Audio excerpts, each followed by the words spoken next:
말씀은 이사야 16장 5절입니다.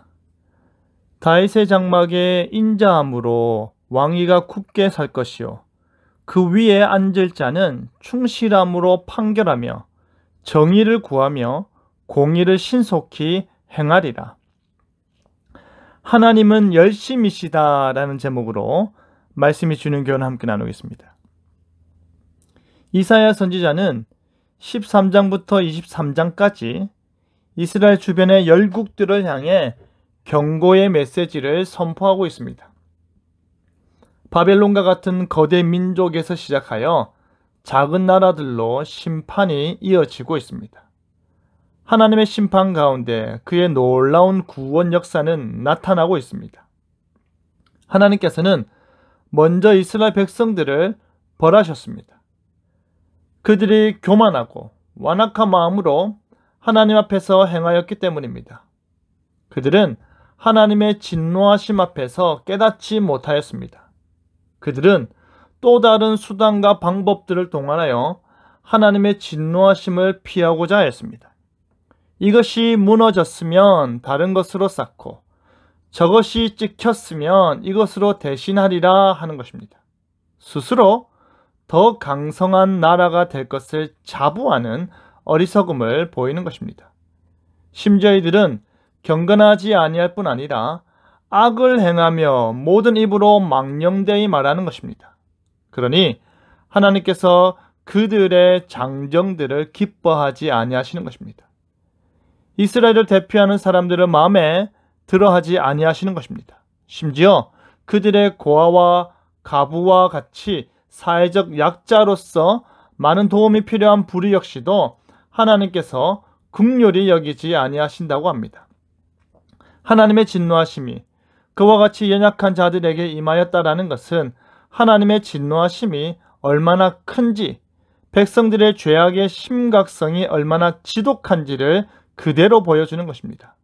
게다가 하나님께서 하시는 말씀이 그럴지라도 여호와의 진노가 돌아서지 아니하며 그의 손이 여전히 펴져 있으리라 합니다.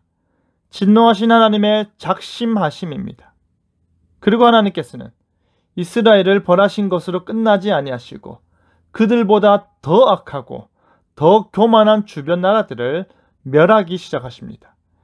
이사야 15장 16장에서는 모압을 황폐케 할 하나님의 진노가 예언되고 있습니다. 그들이 강한 척한다 하더라도 하룻밤 사이에 망하여 황폐하여 질 것이라 합니다. 그들의 교만이 들렸고 그들의 심히 교만하였지만 그의 자랑이 헛되기 때문입니다.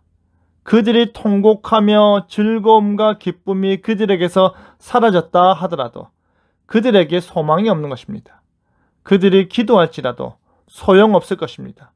모압의 영아와 그 큰 무리가 능욕을 당할 것입니다. 그 심판 가운데 남겨진 자가 있다 하더라도 너무 적어서 보잘것이 없을 것입니다. 바로 그와 같은 일들이 벌어질 때 하나님께서는 다윗의 장막에 인자함으로 왕위를 굳게 서게 할 것입니다. 뺏고 빼앗는 것이 상식이 된 세상이 사라지고 새로운 방식의 나라가 세워지는 것입니다.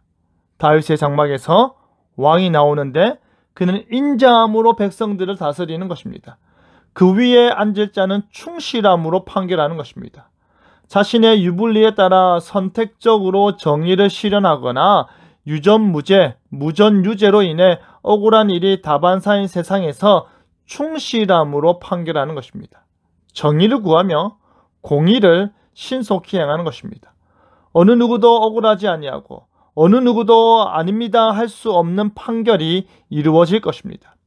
인자함으로 마음을 녹이고 정의의 충실함으로 충분히 이해시키는 것입니다. 그가 바로 다윗의 장막에서 세워지는 왕입니다. 하나님께서는 이스라엘을 심판하시고 그리고 그 이스라엘을 타락케 하고 이스라엘을 괴롭힌 주변 나라들을 심판하십니다. 하나님께서는 스스로 정의를 구하며 공의를 신속하게 행하셨습니다.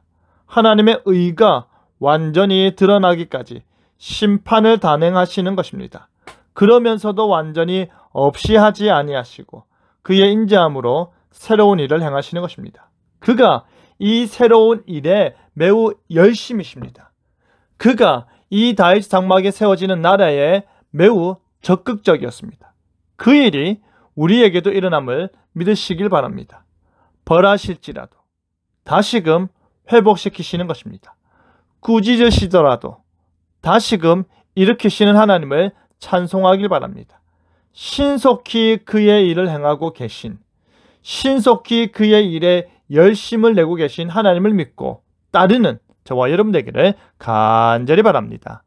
아멘.